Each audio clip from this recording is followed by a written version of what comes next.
aos hebreus. Então, ele foi endereçado às pessoas que já tinham vivido na lei, que conheciam a história do povo hebreu. Eles conheciam Moisés e toda a estrutura sacerdotal, de como funcionava o templo. Então, esse livro, se você tiver, leia o livro inteiro, né? Porque aqui a gente só vai dar algumas pinceladas do livro de Hebreus. Mas é um livro endereçado, então, a esse povo. E toda a argumentação do autor é nesse sentido, de provar e de demonstrar que a salvação está em Cristo. A centralidade de Cristo no livro de Hebreus, da sua obra, e que a salvação é pela fé. Não mais pelas obras da lei, não mais por causa dos rituais judaicos, mas por causa de Cristo. Então, durante todo o livro, você vai ver muito a história do povo judeu e a argumentação dele nesse sentido. E uma palavra também de encorajamento aos hebreus, a permanecerem na fé. Permaneçam na fé. Né? Então, é sobre isso que nós queremos falar nesta noite. Esses dois temas, né? A centralidade de Cristo ali, mas o tempo que se chama hoje. E também uma palavra de encorajamento a permanecermos na fé. Eu vou pedir para colocar de novo ali, para nós olharmos ali alguns, talvez o capítulo 3, versículo 16. Só para a gente entender um pouquinho também do contexto.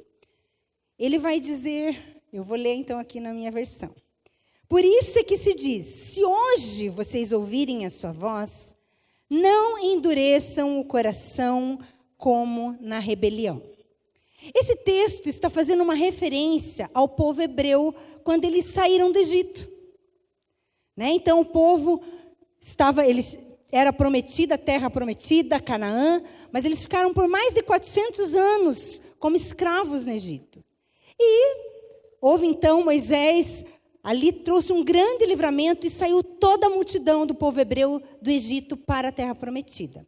Era uma distância de aproximadamente 400 e poucos quilômetros, ou quase 500 quilômetros, o que seria possível completar aí no máximo em 4 meses.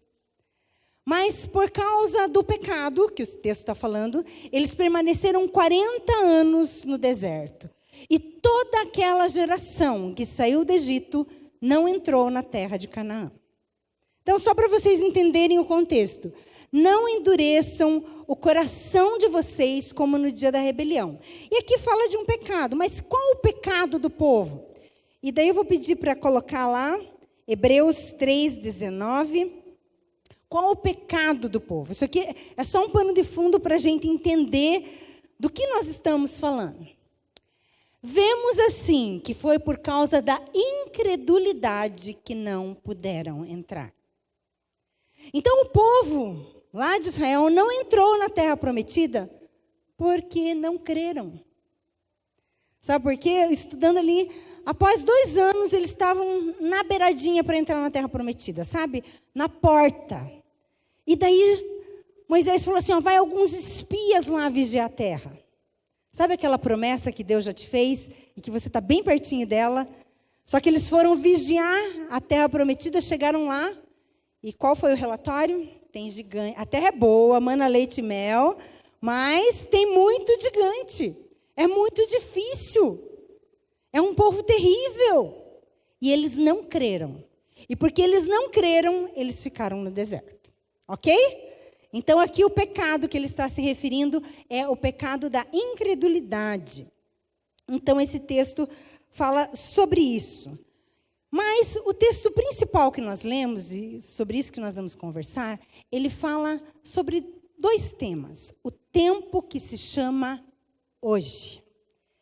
E eu queria falar um pouquinho com você sobre o tempo. E ele fala também sobre o posicionamento que eu e você precisamos ocupar. A posição que nós precisamos permanecer daquilo que Jesus já fez por nós. Amém? Então, o primeiro tópico, então, dessa ministração aqui é o tempo. Né? Então, esse tempo que se chama hoje. Deus é um Deus atemporal, né? Nós temos ouvido já alguns domingos, vou usar aqui o exemplo do Papi, que Deus está aqui acima do tempo e nós estamos, né, no tempo da história. Porque o nosso Deus é um Deus que vê o passado, o presente, o futuro. Ele está além do cronos, da cronologia. Mas eu achei um texto bem interessante que está lá em Gênesis 1,14, lá no início, que fala da criação. Disse Deus, haja luminares no firmamento do céu para separar o dia da noite, e sirvam eles de sinais para marcar estações, dias e anos. Uau! Isso foi antes do pecado. Deus já tinha preparado que para o homem, Deus queria que o homem governasse sobre dias, anos, estações. Então, a cronologia, o cronos, também é um projeto de Deus. Deus é um Deus que está acima do tempo, mas Ele criou o tempo para que eu e você governássemos sobre o tempo. Amém? Então, está lá em Gênesis. Existem tempos e estações. Os gregos, eles tratavam o tempo com duas palavrinhas que talvez você já tenha, se você fez Fateme, você já vai saber. O kairos e o cronos. Então, são duas palavrinhas. Então, às vezes, nós, no português, a gente lê a Bíblia e está lá o tempo. Né? Mas, muitas vezes, quer se referir ao kairos, ao tempo de Deus. E outras vezes, quer significar essa cronologia, num tempo exato. Né? Então, hoje, nós vivemos no cronos, com agendas controlando os cronogramas, as horas, prazo determinado para fazer uma tarefa. Esse é o cronos. Né? E eu fiquei pensando que hoje em dia também é uma palavra muito importante e que tem sido tratada muito pelos coachings, já viram isso? Gerenciamento do tempo. Como administrar o tempo? Como organizar o seu tempo? Então, hoje em dia temos falado também sobre isso. Mas o kairos é algo além.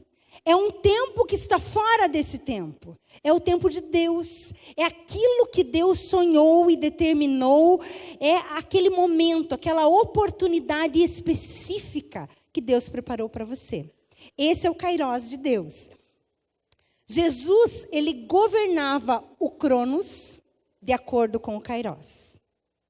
Jesus viveu 33 anos. E às vezes a gente pensa assim, puxa, mas se Jesus vivesse um pouco mais, se em 3 anos ele fez tudo o que ele fez, imagina se ele vivesse 10 anos no ministério, se ele tivesse 10 anos de ministério. Mas ele foi efetivo em tudo que ele fez. Né? Certa vez, no início do seu ministério, Maria chegou para ele e falou assim, Jesus, faz alguma coisa. Ele, calma, ainda não chegou o meu tempo. Ainda não chegou o kairos de Deus. E, né, a gente brinca que alguns minutos depois chegou esse tempo. Porque dele transformou a água em vinho. Jesus trabalhava com agenda. Porque certa vez, falaram, vamos para tal lugar. Jesus, não, eu tenho que estar em Jerusalém. Jesus sabia onde estar, em que tempo estar. Ele governava a sua história. Ele governou o seu tempo. Lá no Seduca, lembrei aqui, Seduca é a escola que as minhas filhas estudam, é uma escola por princípios cristãos, então é uma escola que todas as biografias que eles estudam, acredito que Educar também, eles fazem o quê? Uma linha do tempo, que é para nos situar aonde está. Então, cronologicamente, Deus criou o mundo, ok? Criou o homem e tinha comunhão com o homem. Veio o pecado, que nos separou de Deus. Aqui entrou um homem chamado Abraão. E Deus escolheu Abraão para manifestar toda a sua glória e o seu poder. Então, aqui surge o povo de Israel. Aqui surge toda a descendência de Abraão. E ali Deus estava mostrando para o homem que ele não conseguiria, por mais esforço que ele fizesse, alcançar a Deus. Então, todo o período de lei, você vai ver uma lei forte. E mesmo assim, o homem se esforçando, ele não conseguia cumprir toda a lei. E por isso, o homem ficou em cativeiro. Então, ele foi levado cativo. O povo de Israel foi levado cativo. Mas a Bíblia diz, olha que lindo é esse texto, em Gálatas 4, 4 e 5. Vamos lá. Gálatas 4, versículo 4 e 5. Vou ler aqui. Mas vindo a plenitude dos tempos, Deus enviou seu Filho, nascido de mulher, nascido sob a lei, para remir os que estavam debaixo da lei, a fim de recebermos a adoção de filhos. Então, dentro da cronologia, existiu um ápice, existiu um tempo determinado, a plenitude dos tempos em que Jesus veio ao mundo, para nos fazer filhos. O propósito principal da vinda de Jesus era transformar eu e você em filhos. E a partir de então, morte e ressurreição, toda obra de redenção, toda obra de justificação, a partir da ressurreição, nós nos tornamos novas criaturas, filhos, uma nova família. Mas mesmo assim, a gente não ia conseguir fazer tudo certo. Então, o que Deus fez? Enviou o Espírito? Enviou o Espírito Santo, aquele que nos ajuda, aquele que nos instrui, aquele que nos capacita a toda a verdade. E aqui surgiu a igreja. Então, uma família de filhos. Esta é a igreja. Então, aqui nós estamos aqui, amém? Filhos e filhas de Deus. Então, nós não precisamos mais viver na lei.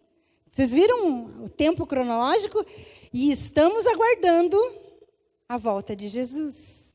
As bodas do Cordeiro. Então, Jesus já definiu, Deus, na sua soberania, já definiu um cronos da humanidade. O Papi brinca, né? Às vezes a gente fica tão desesperado com aquecimento global, com sei lá o quê. O mundo não vai durar para sempre, porque Jesus vai voltar. E tudo está no planejamento de Deus. Então, nós não precisamos nos preocupar com isso.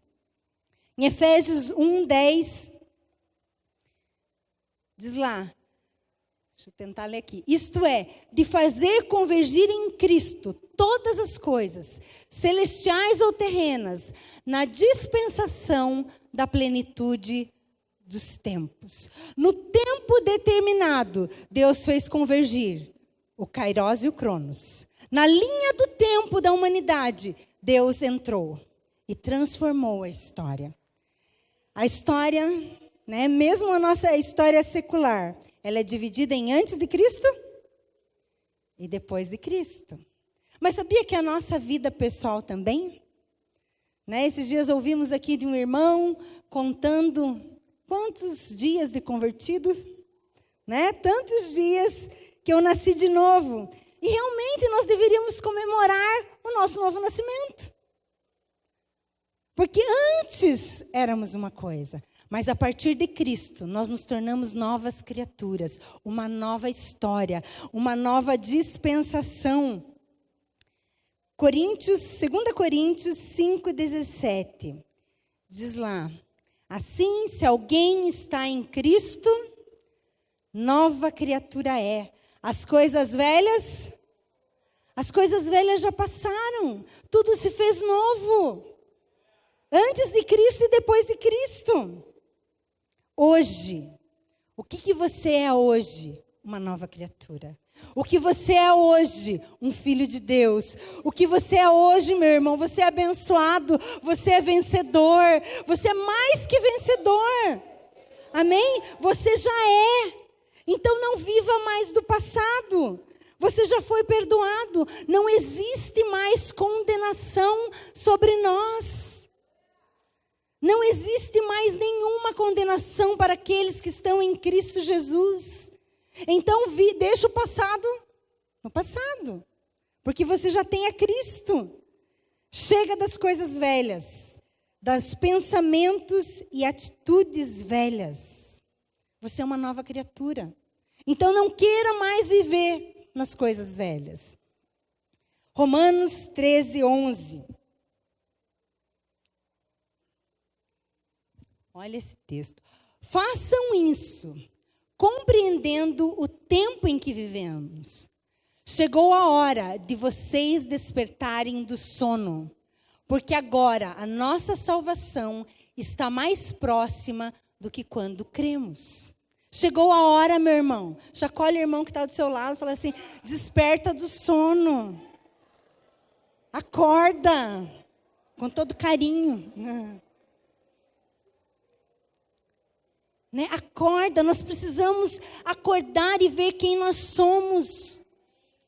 Quem nós somos hoje. Hoje você é uma nova criatura. Hoje você é redimido, salvo, liberto. As coisas velhas já passaram. Não viva mais do passado. Não viva mais carregando culpa, medo. Vivemos num tempo novo, num tempo da dispensação da graça. Toda a argumentação aqui do livro do autor de Hebreus diz, olha, ok, vocês viviam na lei, mas agora é pela fé, é em Cristo. Cristo é a razão. Você não precisa mais fazer nada para ser salvo. Então, deixa tudo para trás. Fiquei pensando que às vezes, e é importante, né? Nós somos corpo, alma e espírito. Nós precisamos às vezes cuidar da nossa alma. Mas às vezes nós damos mais importância para o nosso passado, para os traumas, para aquilo que nos feriram, para aquilo que nos machucaram. E carregamos isso durante a vida, do que aquilo que Jesus fez. E Jesus já nos curou, já nos libertou. Então você não precisa mais ficar no passado. Em Hebreus ainda 12, 15, olha o que diz lá. Então, nós precisamos acordar. Pelo contrário, não é esse. É 12, 15. Hebreus 12, 15. Estou dando trabalho lá para o Alan hoje. Mas aquele texto que fala que nós precisamos ainda só despertar do sono, ele está dizendo o seguinte, que a sua salvação está mais perto hoje. E essa salvação que fala ali, não é a salvação, é também a salvação da nossa alma. Mas é a palavrinha sozo, que a gente já aprendeu aqui. Que é a salvação que engloba tudo. Então, aquele milagre que você está esperando, está mais perto hoje do que ontem. Amém? Então, permaneça firme. Não fique dormindo. Não desista. Né? Olha esse texto que diz, cuidem que ninguém se exclua da graça de Deus. Que nenhuma raiz de amargura brote e cause perturbação, contaminando a muitos. Sabe o que pode nos privar da graça de Deus? Além de viver do passado, é guardar raiz de amargura. Sabe quando você fica chateado, magoado, e você guarda isso no seu coração? Vai criando raiz. E vai te privar. Além de te privar da graça de Deus, esse texto diz que ele vai te perturbar. Na minha versão, te perturbe. Não cause nenhuma perturbação. Porque você vai ficar remoendo isso. Você vai ficar sofrendo isso. Você vai ficar vivendo isso. Vai ficar vivendo do passado. E além de perturbar você, isso vai contaminar quem está à sua volta. Então ele diz, não guarde. Tenha cuidado para você não se privar da graça de Deus. Você é filho, você é amado, você tem à tua disposição toda a graça. Então esse texto está dizendo, tenha cuidado. Deixe o passado no passado. Né? Depressão, excesso com o passado. Mas daí hoje em dia também tem ansiedade, que é excesso de preocupação com o futuro. E tem o estresse, que é o excesso de preocupação com o presente.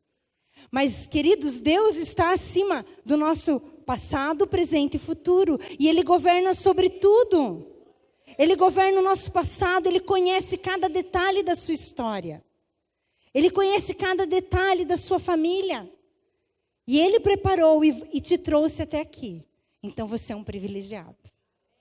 Amém? Você é um privilegiado por estar vivendo nesse tempo.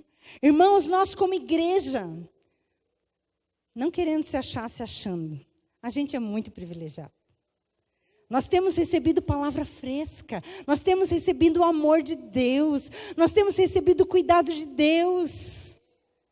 Né? Então, não permita que as coisas do passado roubem o teu presente. Roubem o teu hoje. Roubem aquilo que Deus te deu. Né? Presente já diz, é um presente. É uma dádiva. É algo que Deus disponibilizou para cada um de nós. Né? Deus deu um tempo para cada um de nós. E não tem dinheiro que compre isso. Né? Esses dias eu ouvi um comentário falando sobre o tempo e falando assim, pensa na pessoa mais rica do mundo. Se chegar o último dia da vida dela, ela poderia oferecer toda a riqueza dela. Compraria um dia a mais da sua vida? Não. Mas você tem essa vida, você tem o hoje. Deus te deu hoje. Deus te deu esse presente. Então aproveite. Em Salmos 118, 24 diz, este é o dia que o Senhor fez. Nos alegremos nele, nos regozijemos. Aproveite o dia. Desfrute do dia que Deus te deu. E é hoje o dia que o Senhor nos deu. Deus é o Senhor do tempo. Deus é o Senhor de todo o tempo, de toda a nossa história. E é tão lindo isso. Ontem nós estávamos aqui, teve um culto de jovens, de pais e jovens. E tão gostoso ouvir testemunhos, né? Teve uma dinâmica aqui, o Cícero fez uma dinâmica. E daí a gente tinha que lembrar de alguns fatos, né? De alguma história que você tinha com o seu filho. E daí nós lembramos. E tão gostoso ver Deus agindo na nossa história. Deus age na nossa história. Deus está agindo. Deus está cuidando de você desde o dia que você nasceu. Amém? Mas o segundo ponto aqui é que nós precisamos ver como esse tempo de Deus vai influenciar o nosso tempo cronológico. Como o Kairós de Deus vai agir na nossa vida do dia a dia. E então eu queria falar sobre esse posicionamento de fé. Essa posição que eu e você precisamos ter todos os dias, de andarmos pela fé. Hoje, não permita que a incredulidade endureça o seu coração. Esse texto de Hebreus está falando assim, hoje, se ouvir a voz de Deus, e você tem ouvido a voz de Deus, não endureça o seu coração, mas creia. Amém? Perseverar na fé. Vocês precisam perseverar. Ó, vamos ler lá em Hebreus 10, 36 a 39. Tão lindo, porque eu e você temos o Espírito Santo. E se você tem o Espírito Santo fala. Amém? Ele fala conosco, ele fala no nosso interior. Então, se você ouvir ele, não endureça o seu coração, mas creia, misture fé na palavra. Olha, vocês precisam perseverar, de modo que quando tiverem feito a vontade de Deus, recebam o que ele prometeu. Pois em breve, muito em breve, aquele que vem virá e não demorará.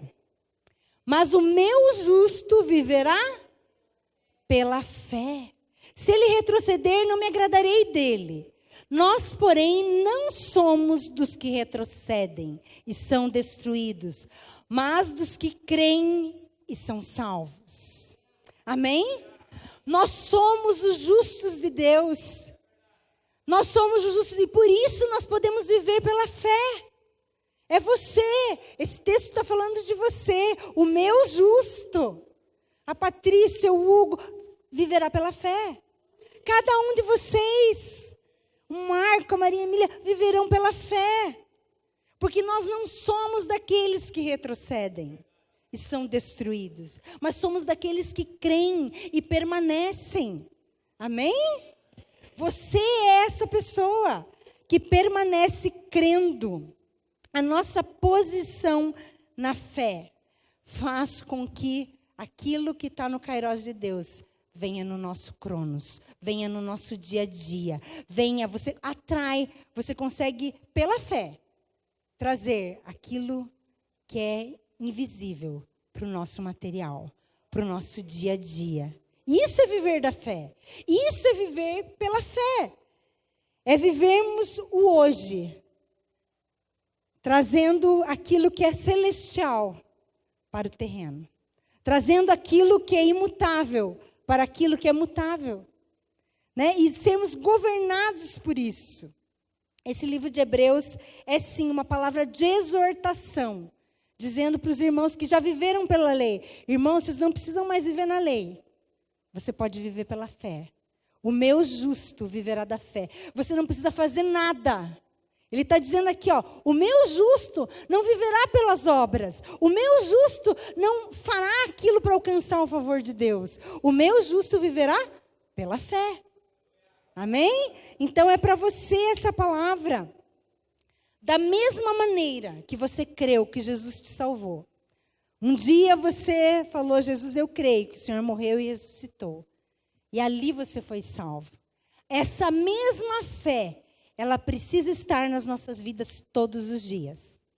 A fé, crer que Deus vai te sustentar. A fé de que Ele é o socorro bem presente na angústia. A fé de que não haverá falta de nada e que você tem tudo o que você precisa. Que você é abençoado. Amém? Creia nisso. Hebreus fala assim em 11:1. Ora, a fé é o firme fundamento das coisas que se esperam e a prova das que se não veem. Então, meus irmãos, eu quero desafiar você a viver pela fé. Todos os dias. Eu não sei quais as dificuldades, os desafios que você tem vivido, mas eu tenho certeza que na palavra tem uma palavra para você.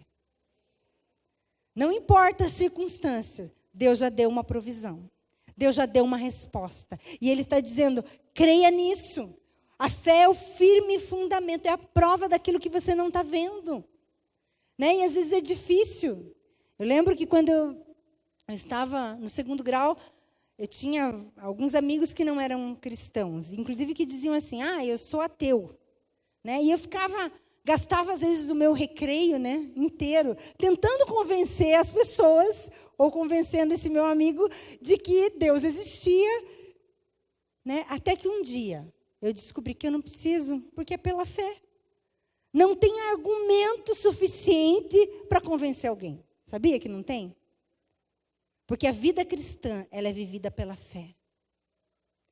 É a certeza imutável de que o que Ele prometeu, o que Ele faria, Ele fará. É a certeza no seu coração, no seu espírito. É a prova de que aquilo que não existe, existe. Amém? Então é isso que Deus quer para nós, esse novo tempo. Olha lá Hebreus 11, do 33 ao 40. Hebreus 11, não sei se vocês conhecem, ele faz um relatório dos heróis da fé.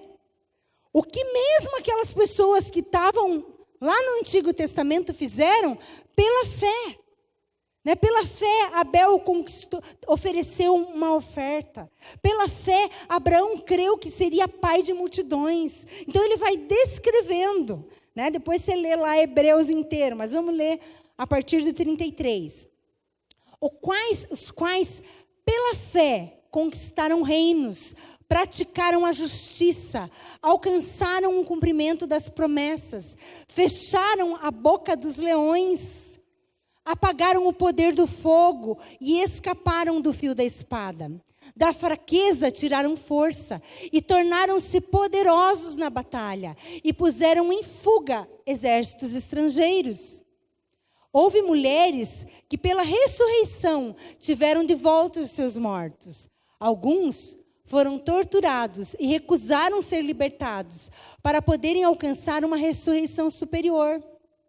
Outros enfrentaram zombarias e açoites. Outros ainda foram acorrentados e colocados na prisão. Apedrejados, cerrados ao meio, postos à prova, mortos ao fio da espada. Andaram errantes, vestidos de pele de ovelhas e de cabras, necessitados, afligidos e maltratados. O mundo não era digno deles. Vagaram pelos desertos e montes, pelas cavernas e grutas. Todos estes receberam bom testemunho por meio da fé. Então aqui está falando de todo esse povo. No entanto, nenhum deles recebeu o que havia sido prometido. Olha o 40. Porque Deus havia planejado algo melhor para quem? Para nós. Você é muito privilegiado. Você é escolhido para viver nesse tempo da graça, nesse tempo do favor, para que conosco fossem eles aperfeiçoados. Irmãos, eles viviam pela fé em algo que eles ainda não tinham, mas nós temos o Espírito Santo, a obra de Jesus já foi completa, nós vivemos nesse novo tempo hoje. Então, às vezes nós olhamos, né, os heróis da fé e você fala, uau, queria ser como Davi, queria ser como Josué, como Sansão, como Esther, como Ruth. Não, você é privilegiado porque você é filho. Você tem todo acesso ao Pai. Você tem o Espírito Santo que não vem de vez em quando em você. Ele faz morada em você. Amém? Ele não é, né, no Velho Testamento nós vemos muitas narrativas que o Espírito Santo se apossou de Sansão e ele venceu. Não, o Espírito Santo habita em você. Você é casa, você é morada dele. Você é muito privilegiado. Deus nos escolheu para viver nesse tempo, irmãos. Você é muito privilegiado. Às vezes nós olhamos para o mundo, né? Para o cronos da história, e a gente fica meio desesperado. Com as notícias do nosso país, com as notícias... Meu Deus, né? Não fique desesperado. Você é privilegiado. Né? Porque você faz parte da igreja. Você faz parte dessa nova dispensação. Amém? Você tem o Espírito Santo. Deus nos ama. Creia no amor do Pai por você. Acho que a principal depósito de fé que eu e você precisamos ter é no amor de Deus. O quanto Ele nos ama. Né, eu fiquei pensando ontem mesmo no culto de jovens aqui, dos pais. Mas pensei que, eu creio que é uma arma que o diabo usa, não só nos relacionamentos familiares, mas em qualquer relacionamento. Ele quer pôr em xeque a credibilidade no amor do outro. Então ele coloca assim para os filhos: seu pai não te ama. Pronto. Criou uma barreira de relacionamento. Os pais: os seus filhos não te amam. Ou talvez num casal: meu marido não me ama. Ou a esposa: o marido, minha esposa não me ama mais. E nós começamos a duvidar do amor do outro. E ali você deu uma brecha para o diabo agir. Né? Porque vão criando barreiras, raiz de amargura, quando nós duvidamos. E o pior de tudo é quando nós transferimos isso para Deus. E dizemos: Deus, acho que Deus não me ama. Né? E nós deixamos de nos relacionar com Deus. Né? Quando nós duvidamos do amor de Deus. Né? Então, ontem, um tempo tão especial aqui, entre os pais e os jovens, você poder, brinquei com o Cícero, você tem que forçar o fluxo às vezes, né? E dizer: diga lá para o seu filho, eu amo você. Né? Às vezes não é confortável, porque às vezes a nossa história, as nossas feridas nos impedem de desfrutar o hoje. O nosso passado: mas é que eu não tive isso, meus pais não me trataram bem. Não, irmão, desfrute hoje. Hoje desfrute da graça de Deus. Hoje exercite esse amor. E Deus nos ama. Romanos 5:8 diz que Deus prova o seu amor para conosco. Sendo nós ainda pecadores, Ele nos amou não porque você fez alguma coisa boa. Não é porque você vem na igreja, não é porque você dá o dízimo, não é porque você participa na igreja. Não é por isso que Ele te ama. Ele te ama, mas Deus demonstrou seu amor por nós. Cristo morreu em nosso favor, quando ainda éramos pecadores. Você era um caco, você não prestava e Deus te amou. Deus te atraiu, Deus te trouxe para perto. Amém? Então esse é o amor de Deus. Creia, receba este amor de Deus. Hoje, Deus quer manifestar o amor dele por você. Né? E se nós crermos nisso, nós vamos transformar o nosso Cronos. O nosso dia a dia vai ser diferente, vai ser transformador. Mas lá em Eclesiastes 3:11, ainda falando sobre o tempo, ele fez tudo apropriado a seu tempo. Olha que lindo. E também pôs no coração do homem o anseio pela eternidade. E mesmo assim, este não consegue compreender inteiramente o que Deus fez. Deus está no controle de todo o tempo.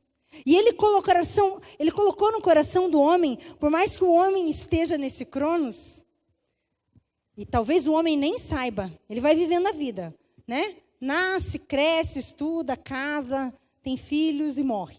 Essa é a cronologia do homem. Mas Deus colocou no coração do homem o anseio por viver aqui. Todo homem tem um anseio pela eternidade. E cabe a mim e a você compartilhar aquilo que nós já recebemos. Amém? E o último ponto aqui da minha ministração é esse Kairos no Cronos. Deus quer se manifestar no nosso dia a dia, na nossa história. Esse texto tem falado já há algum tempo comigo, Esther 4:14. Olhe esse texto. Pois se você ficar calada nesta hora, socorro e livramento surgirão de outra parte para os judeus. Mas você e a família do seu pai morrerão.